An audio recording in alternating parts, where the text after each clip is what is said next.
Good morning students.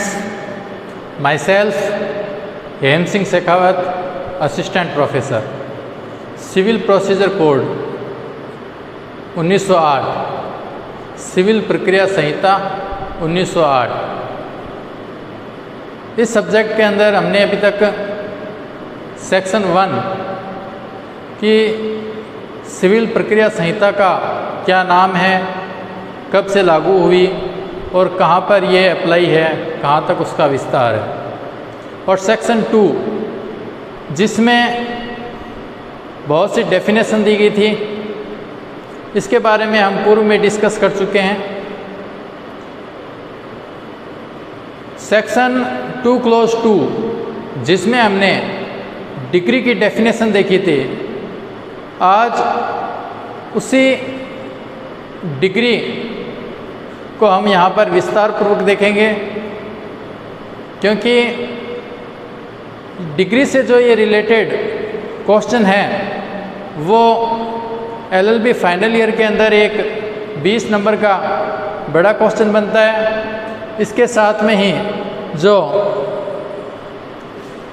RJS और JLO का exam है उसमें प्री के अंदर और मेंस के अंदर इससे काफ़ी क्वेश्चन पुटअप किए जा सकते हैं। तो डिग्री की जो हमने डेफिनेशन देखी थी सेक्शन 2 क्लोज 2 के अंदर, क्या डेफिनेशन थी डिग्री की? डिग्री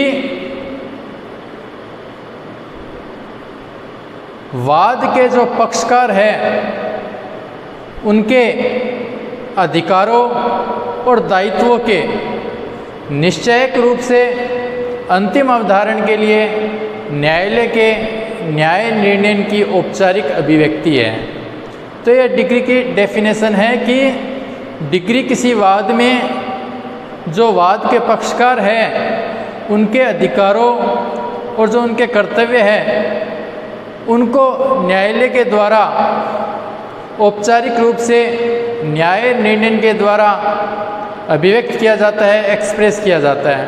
तो ये जो डिग्री की डेफिनेशन है, ये जो डिग्री की डेफिनेशन है, इससे डिग्री के कुछ आवश्यक तत्व निकलते हैं। कौन कौन से आवश्यक तत्व निकलते हैं? न्याय निर्णय, औपचारिक अभिव्यक्ति, अधिकारों दायित्वों का निर्धारण और वाद के पक्षकारों का अंतिम रूप से। ठीक है, तो फर्स्ट जो डिग्री का आवश्यक तत्व है वो है न्यायालय द्वारा न्याय निर्णय।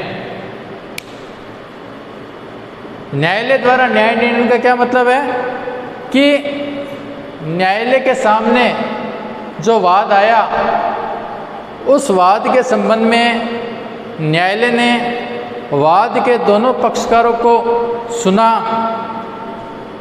सुनने के बाद में अपने जुडिशियल माइंड, न्यायिक विवेक का प्रयोग करते हुए उस मामले को मेरिट्स, मामले के गुणावगुण, गुण दोष के आधार पर उसको डिसाइड किया, तो वो होता है न्याय निर्णय।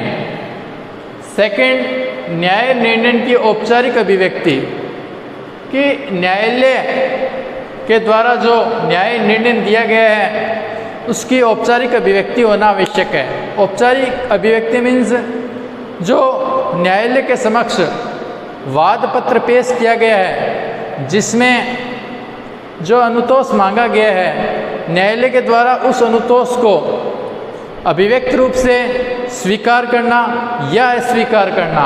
न्यायालय के द्वारा वाद में जो रिलीफ मांगा गया है, अनुतोष मांगा गया है, उसको एक्सप्रेस रूप से, स्पष्ट रूप से स्वीकार या अस्वीकार करने का निर्णय दिया जाना। थर्ड है डिग्री का वाद में दिया जाना। तो डिग्री है वो हमेशा वाद में पारित होती है, न कि किसी एप्लीकेशन या आवेदन के संबंध में। यदि न्यायालय के सामने कोई एप्लीकेशन या आवेदन आता है किसी मामले के अंदर, तो न्यायालय उसके ऊपर ऑर्डर तो करता है परंतु डिग्री जारी नहीं होती। डिग्री हमेशा वाद, सूट के अंदर जारी होती है। 4 नंबर, पक्षकारों के अधिकारों का निर्धारण। जो न्यायालय के समक्ष मामला आया और उसमें जो विवादग्रस्त जो विषय थे उनके संबंध में न्यायालय के द्वारा उन वाद के पक्षकारों का अधिकारों और दायित्वों का निर्धारण किया जाना, अधिकारों का अंतिम रूप से निर्धारण किया जाना। न्यायालय के द्वारा जो डिग्री दी जाती है वो पूर्ण रूप से और अंतिम होती है। न्यायालय के द्वारा जो डिग्री जारी की जाती है वो क्या होती है? अंतिम होती है। उस डिग्री के विरुद्ध आगे अपील जरूर हो सकती है, परंतु उस न्यायालय के संबंध में वह डिग्री अंतिम होती है। फिर डिग्री के प्रकार, डिग्री या तो प्रारंभिक हो सकती है या अंतिम हो सकती है। प्रारंभिक डिग्री कौन सी होती है? जब प्रारंभिक डिग्री न्यायालय के द्वारा जारी की जाती है तो उस मामले में अभी आगे और कार्रवाई करना शेष रहता है, उस मामले को पूर्ण रूप से अभी निपटाया नहीं जाता। प्रारंभिक डिग्री का मतलब है कि न्यायालय को यह डिसाइड किया जाता है कि उस मामले में आगे क्या किया जाना है। सभी मैटर्स के अंदर प्रारंभिक डिग्री जारी करना आवश्यक नहीं है। यदि किसी मामले में प्रारंभिक डिग्री जारी हो जाती है तो जो फाइनल अंतिम डिग्री होगी वो उस प्रारंभिक डिग्री पर निर्भर जरूर करेगी। फिर है अंतिम डिग्री। अंतिम डिग्री जो होती है वो उस वाद का, उस सूट का पूर्ण रूप से और अंतिम रूप से निर्धारण कर देती है। सभी मामलों में अंतिम डिग्री पारित करना तो आवश्यक है ही है। अब डिग्री में किसको अपन शामिल मान सकते हैं और किसको शामिल नहीं मान सकते। डिग्री में क्या शामिल है? यदि सीपीसी के ऑर्डर 7 रूल 11 के अकॉर्डिंग यदि न्यायालय के द्वारा किसी वाद पत्र को नामंजूर कर दिया जाता है तो उसे भी डिग्री में शामिल माना जाएगा। ऑर्डर 7 रूल 11 में कौन से ग्राउंड दिए गए हैं जिनके अकॉर्डिंग किसी वाद पत्र को नामंजूर किया जा सकता है, वो हम ऑर्डर 7 रूल 11 जब देखेंगे उसमें डिस्कस करेंगे। सेकंड, धारा 144 के अंतर्गत किसी प्रश्न का अवधारण, कि यदि न्यायालय ने कोई ऐसा निर्णय या डिग्री जारी कर दी जो उसे जारी नहीं करनी चाहिए थी, गलत है, जिसके कारण किसी पक्षकार पर गलत प्रभाव पड़ा है, तो उस पक्षकार को वापस उस स्थिति में लाना जिससे यदि वह निर्णय या डिग्री जारी नहीं होती तो होता उस स्थिति में, तो वो होता है प्रत्यास्थापन, जो कि सेक्शन 144 के अंदर है। तो यदि 144 के अकॉर्डिंग न्यायालय के द्वारा किसी पर्सन को डिटरमाइन किया जाता है तो उसे भी अपन डिग्री में ही शामिल मानेंगे। डिग्री में किसको शामिल नहीं मानेंगे? ऐसा कोई भी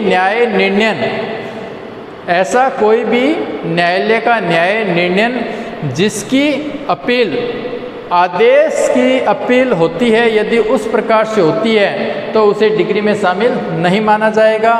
सेकंड, यदि पक्षकारों की अनुपस्थिति के कारण या अभियोजन के संचालन में, उस मामले के संचालन में यदि उनकी कोई कमी रही है, चूक रही है, उस कारण यदि न्यायालय के द्वारा वाद को खारिज कर दिया गया है तो उसे भी डिग्री में शामिल नहीं माना जाएगा। एक और क्वेश्चन इसमें पुटअप होता है कि डिग्री और आदेश में क्या अंतर है। ये आपसे क्वेश्चन पूछा जा सकता है एग्जाम में कि डिग्री और आदेश में क्या अंतर है। तो सबसे पहले तो डिग्री की डिफाइन किया गया सेक्शन 2 क्लोज 2 के अंदर, जबकि आदेश को डिफाइन किया गया है 2 क्लोज 14 के अंदर। डिग्री न्यायालय के द्वारा वाद के पक्षकारों को सुनकर ही हमेशा जारी की जाती है, जबकि ऑर्डर के अंदर न्यायालय उस मामले को देखकर अपने विवेक का प्रयोग करके पक्षकारों को बिना सुने हुई ऑर्डर जारी कर सकता है। यानी डिग्री के अंदर तो पक्षकारों को सुना जाना न्यायालय के द्वारा आवश्यक है, परंतु आदेश में सुना जाना आवश्यक नहीं है। सेकंड, डिग्री हमेशा वाद पत्र पर ही जारी की जाती है, जबकि आदेश वाद में, याचिका के अंदर, एप्लीकेशन के अंदर या आवेदन के अंदर भी जारी किया जा सकता है। डिग्री के द्वारा न्यायालय के द्वारा पक्षकारों के अधिकारों का अंतिम रूप से निर्धारण किया जाता है, जबकि आदेश में अंतिम रूप से निर्धारण किया जाना आवश्यक नहीं है। डिग्री के प्रकार, डिग्री या तो प्रारंभिक हो सकती है या अंतिम हो सकती है, परंतु किसी मामले में आदेशों की संख्या पर कोई प्रतिबंध नहीं है। किसी मामले में कितने भी ऑर्डर आदेश जारी हो सकते हैं। अपील,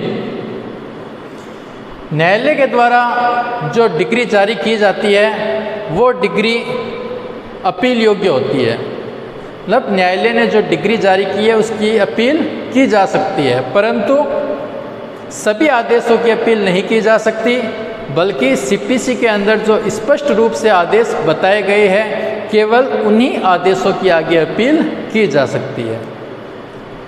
यदि डिग्री की अपील की गई है और अपील में यदि कोई डिग्री पारित की गई है, अपील ये डिग्री है, तो उसकी भी आगे सेकंड अपील हो सकती है। यानी अपील में पारित डिग्री की भी आगे अपील हो सकती है, परंतु अपीलीय आदेश की आगे अपील नहीं हो सकती। यानी आदेश की केवल एक ही बार अपील हो सकती है, सेकंड अपील नहीं हो सकती। तो ये डिग्री की डेफिनेशन, डिग्री के आवश्यक तत्व, डिग्री के प्रकार और डिग्री और आदेश में क्या डिफरेंस है, इसको आज हमने यहाँ पर डिस्क्राइब किया, समझा। नेक्स्ट जो हम वीडियो देखेंगे उसमें देखेंगे जो न्यायालय की अधिकारिता है उससे रिलेटेड। थैंक्स।